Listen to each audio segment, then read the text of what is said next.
मुलीची काय अपेक्षा आहे तर मुलींनी घर सांभाळलं पाहिजे. आता हे बदलतं काम आहे. मुलींचं शिक्षण झालेलं असतं.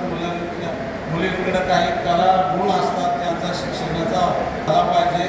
आपण एकट्याने कमवतं न राहता आपली येणारी मुलगी मिसेससुद्धा तिने पण कमवलं पाहिजे. आई वडिलांनी जसं संस्कार मुलीला दिला असतात की बाबा सासरी जाऊन नीटनेटका संसार करावा, त्याच पद्धतीने मुलांनी सुद्धा मुलीचा सन्मान केला पाहिजे. मुलीच्या कलागुणांना वाव दिला पाहिजे. असं जर केलं तरच ते कुटुंब सक्षम होईल, तो समाज सक्षम होईल.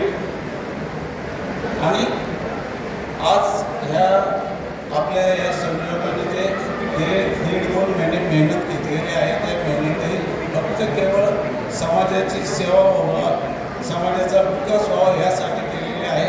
आपण कोणती संघटना कोणता कार्यक्रम घेता हे न पाहता कुंभार समाजाचा कार्यक्रम आहे तर त्या कार्यक्रमाला हजर राहून त्या कार्यक्रमाची शोभा कशी वाढेल हे पहिलं पाहिजे तरच समाज पुढं जाईल.